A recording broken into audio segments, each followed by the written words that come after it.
Welcome बच्चों, आप लोगों का फिर स्वागत है real concept official YouTube channel पे।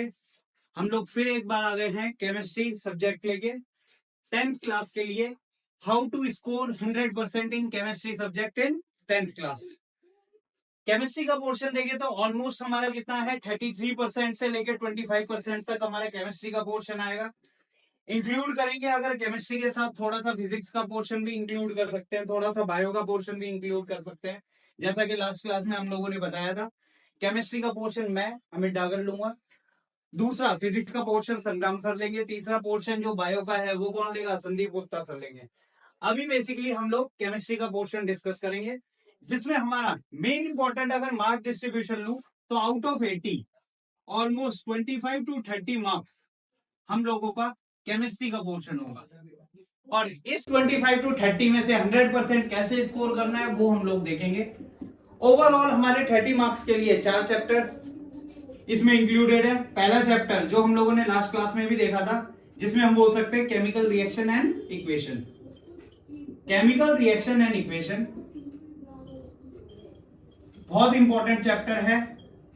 केमिकल रिएक्शन एंड इक्वेशन में ही अगर हम बेसिक देखें तो इसी चैप्टर को आज हम इंक्लूड कर लेते हैं, फर्स्ट चैप्टर के मेन इंपॉर्टेंट पॉइंट। दूसरा चैप्टर है हमारा एसिड बेस एंड सॉल्ट्स, तीसरा चैप्टर हमारा मेटल एंड नॉन मेटल, और चौथा चैप्टर है कार्बन एंड इट्स कंपाउंड। सबसे इंपॉर्टेंट और बेसिक चैप्टर जो सारे बाकी बचे तीनों चैप्टर में इंक्लूड होगा, और बेसिक फंक्शन सारे हमें इसी चैप्टर से मिलेंगे।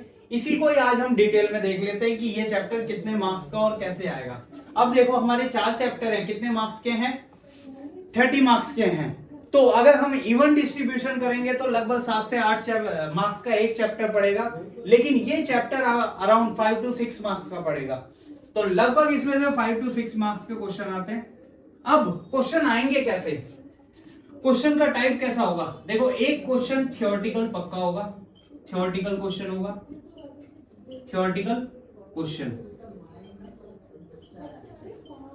एक क्वेश्चन अगर हम देखेंगे तो वो एक्सपेरिमेंट बेस्ड होगा, एक्सपेरिमेंट बेस्ड क्वेश्चन होगा, जिसे हम बोल सकते हैं एक्टिविटी बेस्ड, एक्सपेरिमेंट बेस्ड और एक्टिविटी बेस्ड। बहुत इंपॉर्टेंट क्वेश्चन होगा, ये भी हमें डायग्रामेटिकली बताना पड़ेगा। इसके बाद हम बोल सकते हैं जो जनरल क्वेश्चंस आएंगे वो भी होंगे।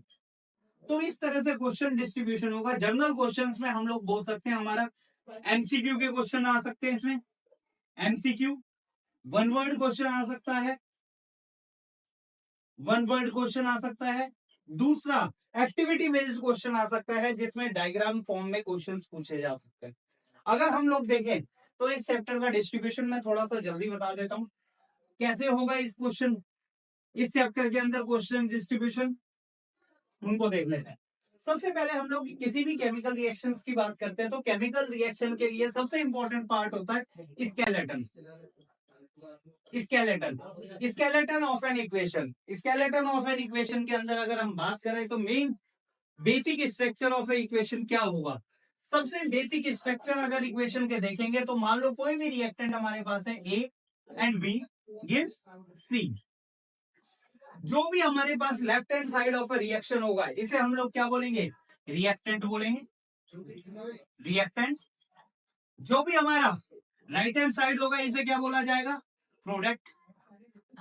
जो भी हमारे इक्वेशन के ऊपर होगा इधर क्या आएंगे, हमारे रिएजेंट्स आ सकते हैं, रिएजेंट्स आ सकते हैं। रिएजेंट्स के बाद हम बोल सकते हैं कंडीशंस आ सकती हैं, कंडीशंस के बाद इधर फिजिकल कंडीशंस, टेम्परेचर, प्रेशर वगैरह सारी चीजें आ सकती हैं। यानी main skeleton of A reaction अगर हम देखेंगे तो लेफ्ट हैंड साइड पे रिएक्टेंट आएगा, राइट हैंड साइड पे प्रोडक्ट आएगा, और गिव्स के ऊपर हमारे रिएजेंट्स और कंडीशंस आएंगी, और नीचे क्या आएगा, टेम्परेचर, प्रेशर, जो भी कंडीशंस हम इसमें लेंगे। तो बेसिक स्ट्रक्चर और स्केलेटन ऑफ ए रिएक्शन यही होगा। इसके अलावा अगर हम देखेंगे इस चैप्टर में टाइप्स ऑफ रिएक्शंस के बारे में बताया गया है। टाइप्स ऑफ रिएक्शन से भी पहले बैलेंसिंग ऑफ रिएक्शन के बारे में बताया गया है। बैलेंसिंग ऑफ रिएक्शन बहुत इंपॉर्टेंट है। Balancing of reaction, balancing of reaction का आंख बंद करके सबसे पहला रूल आप लोगों को यह आना चाहिए कि बैलेंसिंग ऑफ केमिकल रिएक्शन में मास कंजर्वेशन लॉ लगेगा, mass conservation law. Mass conservation law की अगर मैं बात करूंगा तो मास कंजर्वेशन लॉ का मतलब क्या होता है, जितना हमारा मास किसका होता है, रिएक्टेंट का, मास ऑफ रिएक्टेंट, उतना ही मास हमारा किसका होगा, mass of product, mass of product. Mass of product की अगर हम बात करें, अगर मैंने इक्वेशन में मान लिया कि हमारा 5 ग्राम का रिएक्टेंट है, तो प्रोडक्ट भी हमारा कितने ग्राम का होगा, 5 ग्राम का ही होगा। हो सकता है हमारा रिएक्टेंट दो फॉर्म में डिवाइडेड हो, कैसे, एक 2 ग्राम का रिएक्टेंट हो सकता है, एक 3 ग्राम का रिएक्टेंट हो सकता है, दोनों मिलके हमारा एक 5 ग्राम का प्रोडक्ट बना सकते हैं, या फिर 3 ग्राम प्लस 2 ग्राम का बना सकते हैं। इस तरह से हमारा प्रोडक्ट भी बन सकता है और रिएक्टेंट भी बन सकता है। तो मेन अगर हम लॉ बोलेंगे तो कंजर्वेशन ऑफ मास अप्लाई होता है किसके अंदर, केमिकल रिएक्शन एंड इक्वेशन के अंदर। और मेन पार्ट जो होता है कंजर्वेशन ऑफ लॉ, वो किसका पार्ट होता है, बैलेंसिंग ऑफ रिएक्शन का पार्ट होता है। सबसे पहले हमें बैलेंसिंग ऑफ रिएक्शन के लिए लॉ पता होनी चाहिए, कौन सी लॉ लगेगी, मास कंजर्वेशन लॉ, या लॉ कंजर्वेशन ऑफ मास भी बोला जाता है इसे। इसके बाद में किसी भी रिएक्शन को बैलेंस किस तरीके से करा जाता है वो भी देखेंगे। रिएक्शन को बैलेंस करने के लिए number of atoms, number of molecules, दोनों साइड में हमारे बैलेंस होने चाहिए।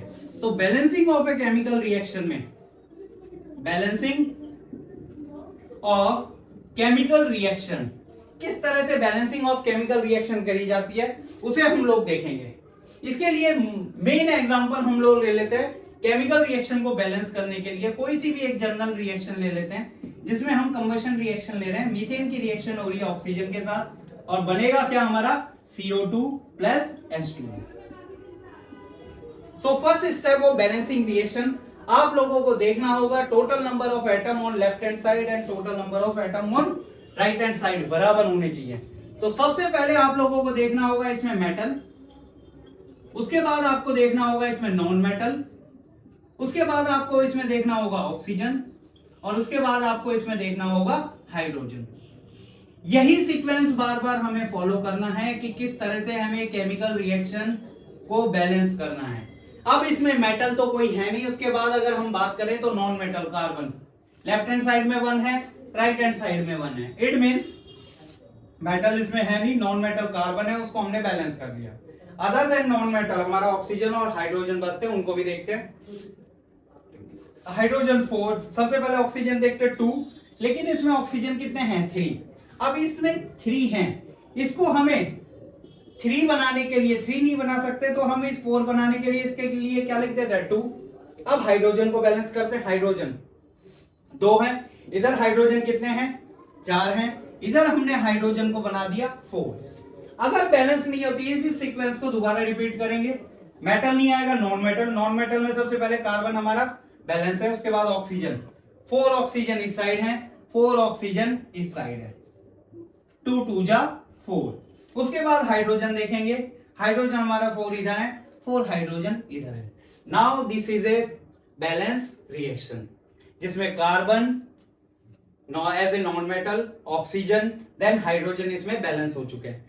कोई भी रिएक्शन हो, कैसी भी रिएक्शन हो, यही सीक्वेंस तुम्हें फॉलो करना है, 1 2 3 4, फिर दोबारा 1 2 3 4, ऐसे ही रिएक्शन को बार बार बैलेंस करना है। नेक्स्ट वीडियो में हम लोग देखेंगे कितने टाइप्स की रिएक्शन होती है। टाइप्स ऑफ रिएक्शन की अगर डिटेल देखनी है तो हम अभी नाम डिस्कस कर लेते हैं, नेक्स्ट वीडियो में हम लोग क्या करेंगे उनको डिटेल में देखेंगे। टाइप्स ऑफ रिएक्शन हमारी कैसी होगी वो देख लेते हैं जल्दी। तो नेक्स्ट रिएक्शन जो हमारी जनरल टाइप की रिएक्शन होती है कौन कौन सी होती है, combination reaction, combination reaction, combination reaction. दूसरी रिएक्शन होती है डिकम्पोजिशन रिएक्शन, डिकम्पोजिशन रिएक्शन। तीसरी रिएक्शन होती है हमारे पास डिकम्पोजिशन रिएक्शन के बाद displacement reaction, displacement reaction. Displacement reaction हमारे पास दो तरह की होती है, सिंगल डिस्प्लेसमेंट रिएक्शन और double displacement reaction, single displacement और double displacement, double displacement reaction. Last जो रिएक्शन होती है उसे बोलते हैं हम रेडॉक्स रिएक्शन, बहुत ही इंपॉर्टेंट रिएक्शन है, सबसे ज्यादा क्वेश्चन इसी से पूछे जाते हैं रेडॉक्स रिएक्शन में। इन रिएक्शंस को डिटेल्स में देखने के लिए हम लोगों का सेकंड पार्ट आएगा, part 2 of chemical reaction and equation. हम लोगों को इसी चैनल पे फॉलो करते रहिए और सब्सक्राइब करते रहिए। होप सो आप लोगों को ये वीडियो पसंद आएगी और आप लोगों को कमेंट करके जरूर बताना है कि ये कैसा लगा पोर्शन। उसी हिसाब से हम लोग आगे इसमें और प्रोसीडिंग कर सकते हैं। हाँ, अगर कुछ कमी भी लगे तो आप लोग हमें कमेंट के जरिए बता सकते हैं। Thank you so much.